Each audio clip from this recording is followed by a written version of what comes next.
What's up, y'all? It's your girl Kenzo for Life here, and we're back with another video. We're going to be talking about how Activision's greed is destroying Call of Duty. What does it really cost to play Call of Duty? Not the $70 price tag, but the real price.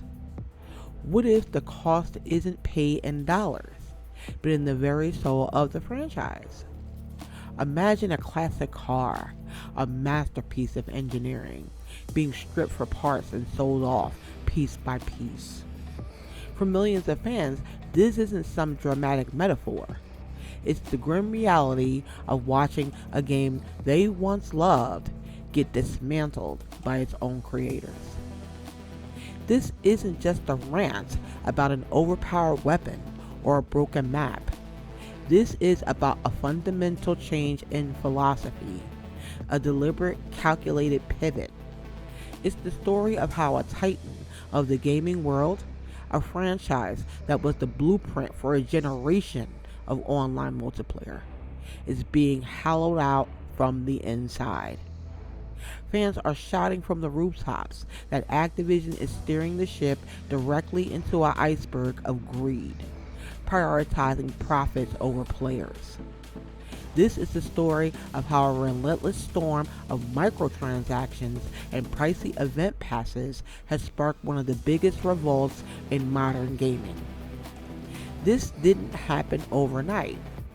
The erosion of Call of Duty's first identity has been a slow, creeping sickness, a masterclass in boiling the frog. Remember when cool cosmetics were badges of honor, unlocked through skill and dedication? Those days now feel like ancient history. It started with a novelty, the first paid weapon camos. Then came the supply drops, turning unlocks into a slot machine. Every step was small, almost unnoticeable, like the water temperature rising by a single degree. Each one pushed the line just a little further. Today, Call of Duty is a different beast entirely. It's a financial maze, a confusing web of ways to spend money. First, you have the $70 entry fee. Then, the seasonal battle pass. But wait, there's more. The premium Black Cell battle pass. And now, event passes for timed collaborations.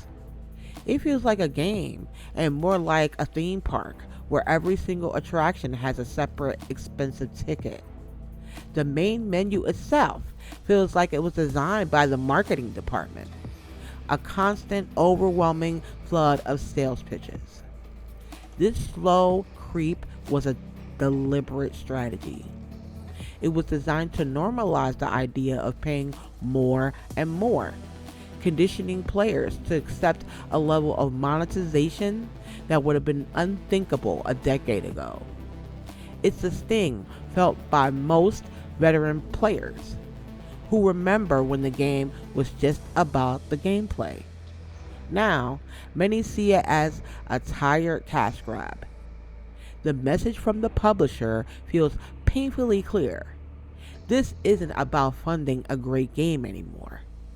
It's about wringing every little cent from a loyal audience. If the last decade was a slow burn, 2025 was the year the quiet simmer erupted into a raging inferno. All subtlety was thrown out the window, replaced by a monetization strategy so shameless it has united the community in pure disbelief. It began with the crossover events.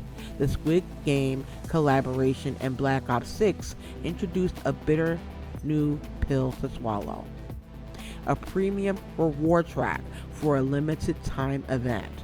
For roughly $10, the price of a full battle pass, players could unlock exclusive rewards. The catch?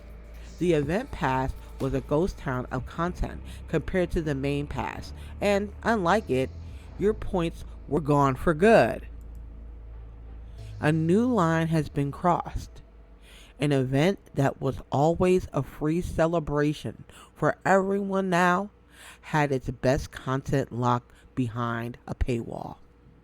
The community was furious, protesting the mountain of microtransactions being piled on to an already premium game. But that was just the appetizer. The main course of this firestorm was served in June of 2025. Players logged into Black Ops 6 and Warzone were greeted with something that felt like a bad dream: pop-up ads. Not on a loading screen, but right inside the loading menus.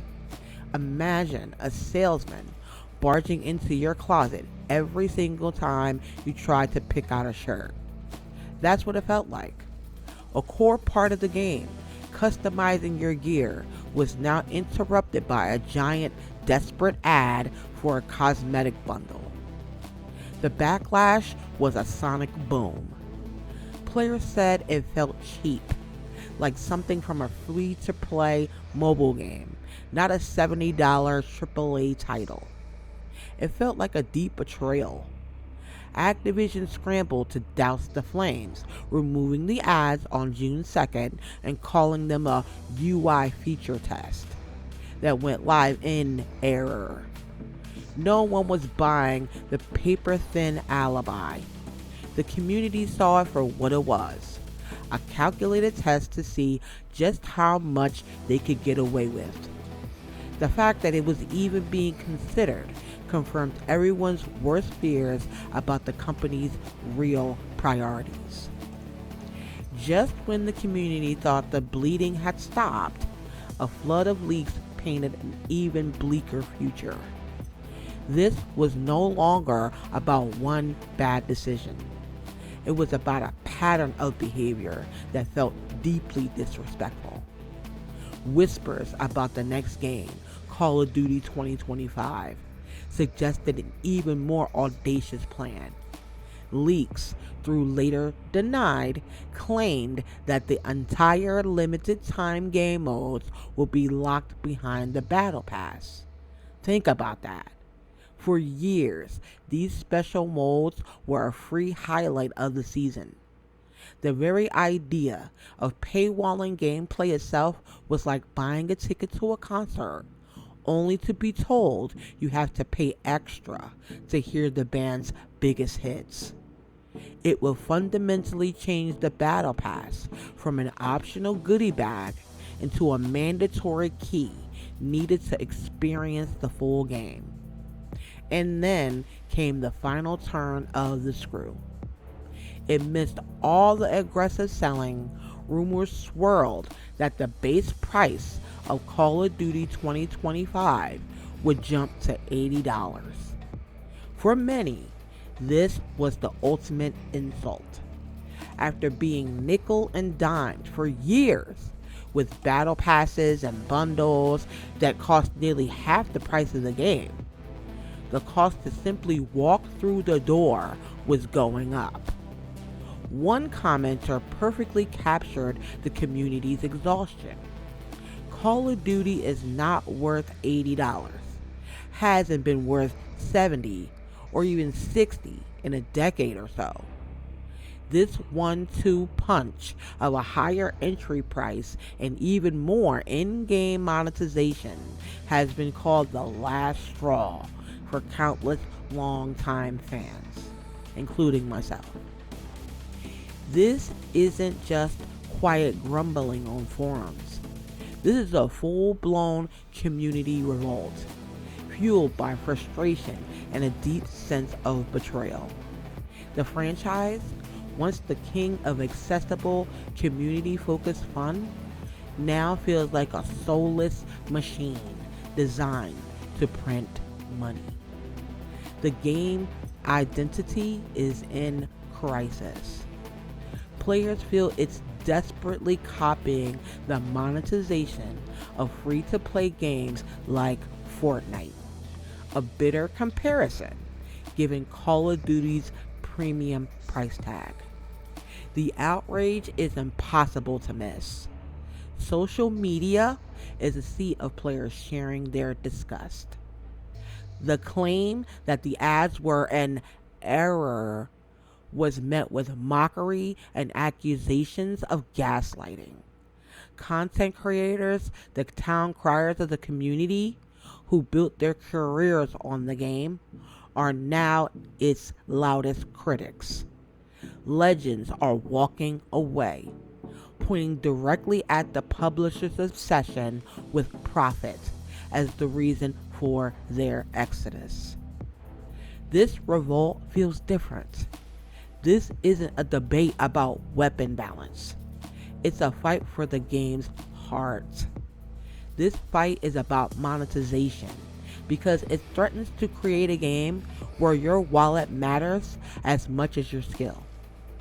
Cries for boycotts are growing louder, with players urging each other to use services like Game Pass just to avoid the high upfront cost. A direct message to the publisher's bottom line. It's a passionate uprising from a community that feels its loyalty has been treated like a blank check, watching as the game they love gets hollowed out, its soul traded for another decimal point on an earnings report. So that's the battlefield. The franchise is at a critical crossroad. What's your take? Is this level of monetization just the new reality for a premium game? Or has Activision finally gone too far? Let me know your thoughts down in the comments. What was the moment for you? The one that made you feel like Call of Duty has lost its way? And if you believe conversations like this are vital for keeping the industry in check, consider subscribing for more deep dives into the games we all care about. The future of Call of Duty is shrouded in fog. The community is sounding the alarm, but it's unclear if anyone at Activision is listening. While some players reluctantly buy the premium passes, a powerful tide of exhaustion and distrust is rising. This constant push for more money has left a permanent stain on the franchise's legacy, setting a dangerous precedent for the entire industry. Is Call of Duty destined to become a cautionary tale? A story of a titan blinded by greed?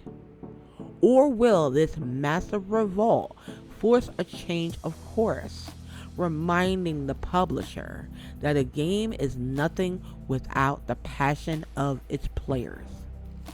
Only time will tell if the soul of Call of Duty can be rescued, or if it's already gone for good.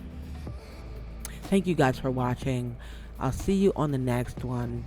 And until next time, my friends, stay frosty.